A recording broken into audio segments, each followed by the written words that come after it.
आला हज़रत इमाम अहले सुन्नत ने जो तर्जमा किया है, अगरचे बज़ाहिर ये कुरान का हर्फ ब हर्फ लफ्ज़ी तर्जमा है, लेकिन अगर इसकी खुसूसियात को देखा जाए, आला हज़रत ने जो अल्फाज कलिमात इस्तेमाल फरमाए हैं, उनके बाहमी रब्त को देखा जाए और कुरान मजीद फुरकान हमीद के मुख्तलिफ मकामात को देखा जाए, तो ये कहना बिल्कुल दुरुस्त होगा कि तर्जमा कंजुल ईमान दर हकीकत कुरान मजीद फुरकान हमीद की उर्दू ज़बान में मुख्तसर, मुदल्लल और मुस्तनद तफसीर है। और इसकी अगर कोई गवाही चाहे तो उसको बिल्कुल दावत है कि वो बड़ी बड़ी अरबी की तफासिर को उठाकर देखे, उनका मुताला करे। मुफस्सिरीन किराम ने दर्जनों सफ़ात पर कुरान मजीद बुरहान रशीद की जो तफासिर की हैं, उनका खुलासा कंक्लूजन आपको आला हज़रत इमाम अहले सुन्नत के तर्जमे में मिलेगा। मैं उसकी एक दो मिसालें भी पेश करूंगा।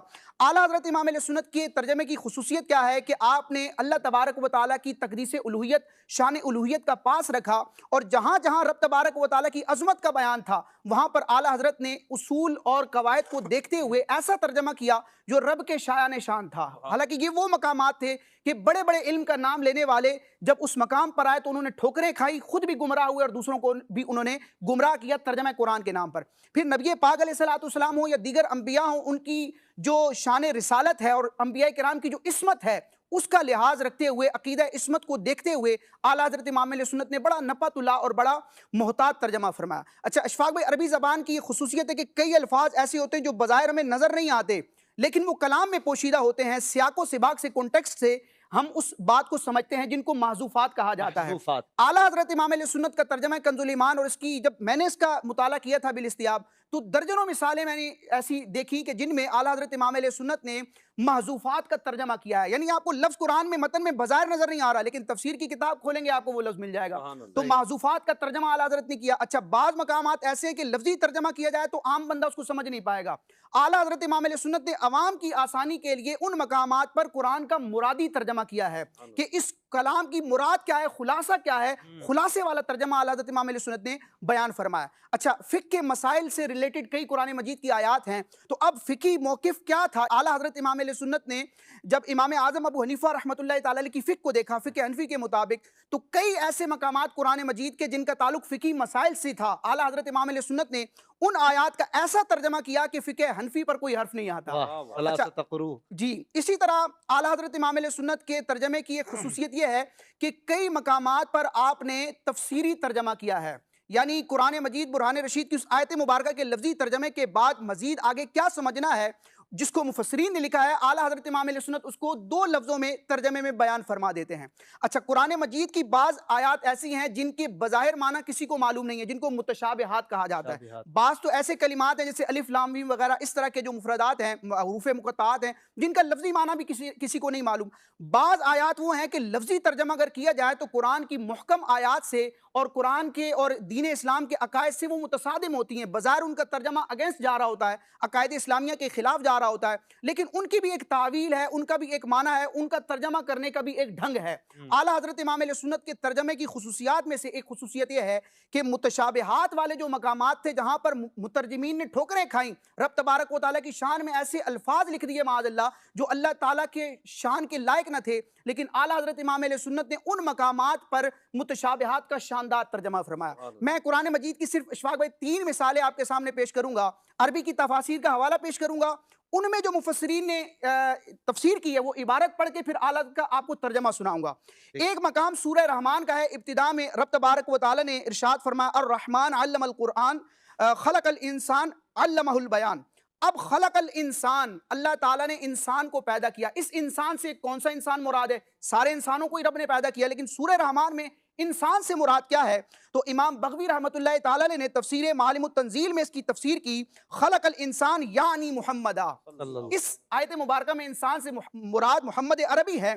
अल्लमहुल बयान, और मोहम्मद अरबी को बयान सिखाया। लफ्जी तर्जमा ये बनेगा, मोहम्मद अरबी को, इस इंसान को बयान सिखाया। किस चीज का बयान? इमाम बग़वी रहमतुल्लाहि तआला अलैह मालिमुत तंजील यानी तफसीर बग़वी में फरमाते हैं, अल्लमहुल बयान यानी बयान मा कान व मा यकून, यानी अपने महबूब को मा कान मा यकून, जो हो चुका जो होगा उसका बयान सिखाया। वाह। ये मैंने इबारत पढ़ी है अरबी जबान में तफसीर बगवी की, जी। जो इमाम बगवी ने ये तफसीर की है। आला हज़रत इमाम अहले सुन्नत का तर्जमा देखते हैं, कुरान का लफ्जी तर्जमा भी हो गया और इमाम बगवी की इस तफसीर तफसीर भी का इसमें आ गई। तफसीर भी आ गई। वाह। आला फरमाते और रहमान अल्लमल कुरान, रहमान ने अपने महबूब को कुरान सिखाया।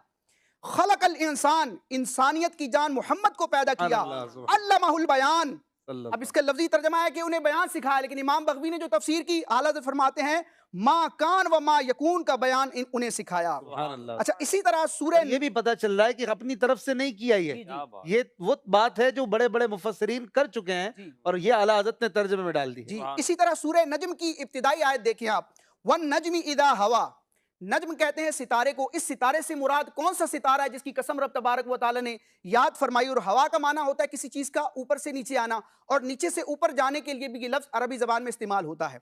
अब इस आयत मुबारका में नज्म सितारे से मुराद कौन सा सितारा है जिसकी अल्लाह तबारक व तआला ने कसम जिक्र फरमाई। तो तफसीर रूहुल मानी में अल्लामा आलूसी रहमतुल्लाह तआला अलैह ने हजरत सैयदना इमाम जाफर सादिक रज़ियल्लाहु तआला अन्हु का ये कौल जिक्र किया कि इस आयत मुबारका में नज्म से मुराद कौन है, हुवा नबी सल्लल्लाहु तआला अलैहि वसल्लम। इस आयत मुबारका में नज्म से मुराद प्यारे आका अलैहिस्सलातु वस्सलाम की जात है। और हवा से मुराद क्या है, फरमाया व हवीयुहु नुज़ूलुहु मिनस समाई लैलतल मेराज, कि प्यारे आका अलैहिस्सलातु वस्सलाम काबा कौसैन की मंजिलें तय करके लामकाम में जो रब के कुर्बे खास में गए, और जब वापस तशरीफ लाए मेराज की रात जो हुजूर अलैहिस्सलातु वस्सलाम का आसमानों से जमीन का सफर था, उस कैफियत का बयान हवा से किया गया है। अब ये तफसीर रूहुल मानी में अल्लामा आलूसी रहमतुल्लाह तआला अलैह ने बयान किया। आला हजरत का तर्जमा मुलाजा करें कंजुल ईमान, वन नजमी इदा हवा, उस प्यारे चमकते तारे मोहम्मद की कसम जब ये मेराज से उतरे। अच्छा, इसी तरह तीसरे पारे में सूरह असर है। अब असर अरबी जबान का लफ्ज है, इसका लफ्जी माना होता है जमाना। अच्छा, इसी तरह गुरूब, सूरज के गुरूब होने से पहले का जो वक्त होता है उसे भी असर कहा जाता है। इसी तरह एक नमाज है जो दिन की नमाजों में आखिरी नमाज है, नमाज असर, इसे भी असर कहा जाता है। लेकिन कुरान मजीद में रब ने फरमाया वल असर, वाव जो है कसमिया है, अल्लाह ने असर की कसम याद फरमाई। इस असर से मुराद क्या है, आम जमाना है, नमाज असर है, या गुरूब शम्स से पहले का वक्त है। अब तफासिर का अगर आप मुताला करें तो मुफस्सिरीन ने जो राजी तफसीर बयान की है कि इस असर, इस जमाने से मुराद एक खास जमाना है। अब वो खास जमाना कौन सा है जिस पर अल्लाह तबारक व तआला ने कसम जिक्र फरमाई। आला हजरत तर्जमा करते हैं वल असर, उस जमाने महबूब की कसम। सुभान अल्लाह, सुभान अल्लाह, क्या बात है।